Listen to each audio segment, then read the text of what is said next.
Hey up everyone, welcome to the Rugby League History channel. I hope you're all well on this Friday, wherever you may be in the Wales.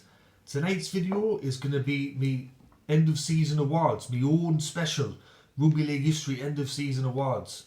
I've done this a couple of times in the past, but I've never actually done a video on it, and I'm going to be getting to that really shortly. But if you're new to the channel and you have not yet subscribed and you're liking the videos that I'm doing, make sure that you click that subscribe button. Make sure that you like and you comment on the videos and you get involved with the conversation and other things that are happening with the channel. And thank you to everyone that supported my channel from the very start, and welcome to all the new subscribers that I've had over the last couple of days. I'm trying to get to 300 subscribers by the end of the month. I'm up to 297, I'm getting dead close. I just need 3 more subscribers to get to 300, so hoping to get there. Now, getting back to this end of season awards that I do with my own twists on it, I'm going to go through a number of categories and I'm going to read out the winners of each award, and we're going to maybe talk about them just a little bit depending on which award I'm going to mention. So, as I've touched on in the other videos in the last 2 days, the winner of the Paul Carriage Award for 2020 was Mitchell Moses.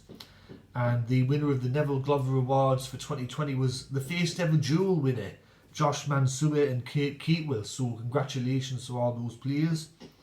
Now, the Waste Manager of the Year, or the Waste Coach, I've given this to Stephen Kearney. I think that he was the Waste Coach of the Year. After he was sacked by New Zealand, they ended up going on a bit of a run and they nearly made the finals at one point, and it never looked like that was going to be a possibility under Kearney. The best coach of the year I've given to Ivan Cleary, going on a 17-game unbeaten run, winning the minor premiership, going to the grand final. I think that's a top effort, smashing effort, and even though Penrith didn't win the grand final, I think especially for Ivan Cleary, he can be proud of his efforts in 2020. Now, the Rookie of the Year, I've decided to go with Stephen Crichton for this one. I think he had a great first season in first grade, and I think that we're going to have many more years of Stephen Crichton lighting up the telly screens and playing really, really well. Now, the Player of the Year, the Dally M, for me, I was going to give it to Nathan Cleary. Nathan Cleary, I think, was the best Player of the Year. Yes, he didn't really play well in the NRL Grand Final, but I think over the first 20 rounds of the year, he was the best player. For some reason, Jack Whiten won it. I don't really agree with that, but I went with Nathan Cleary for the Player of the Year. The biggest scumbag of the year, the winner for that is Brandon Smith. The way that he's conducted himself on and off the field over the last, you can see, 4 weeks in particular has been nothing short of disgraceful, and he's just a fucking scumbag. So he wins the Scumbag of the Year award. The most improved player of the year, I've given this to Isaiah Yeo.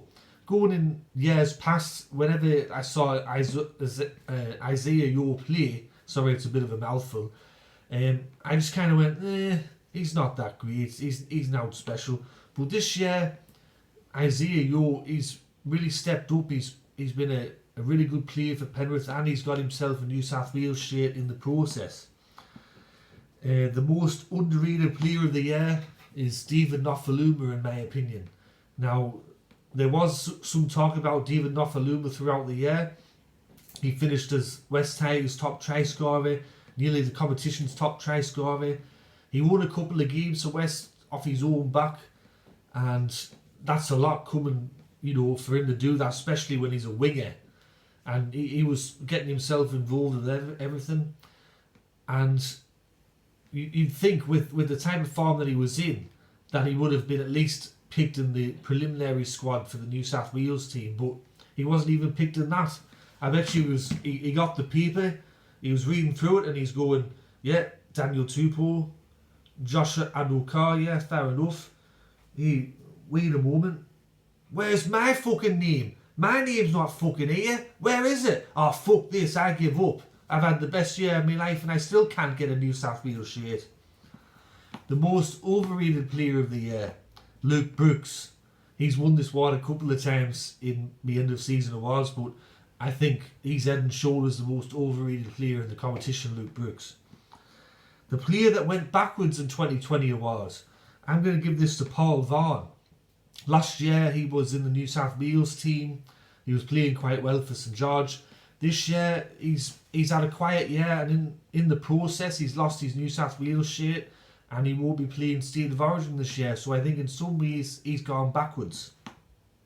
Now the biggest surprise packet of the year, the team that surprised me the most, this one's a no-brainer. I'm going to give this to Penrith. I predicted Penrith to come 11th or 12th this year. I used to call Penrith the Forrest Gump of the NRL. They were like a box of chocolates. You didn't know what you were going to get. But this year, they've been consistent, they've been good, and they finished deserved minor premiers. The most disappointing team of the year, I'm going to give to Brisbane. I predicted Brisbane to finish in the top 6 this year. I thought that Brodie Croft was going to be a good sign for them, but they were the most disappointing team of the year for me. They were awful, and they ended up with the wooden spoon. The worst signing of the year, this couples in with the most disappointing team of the year. I think the worst signing of the year was Brodie Croft. He come from Melbourne. A lot was expected of him. He was the new AF for Brisbane. He was going to take them in a new direction, and it didn't happen.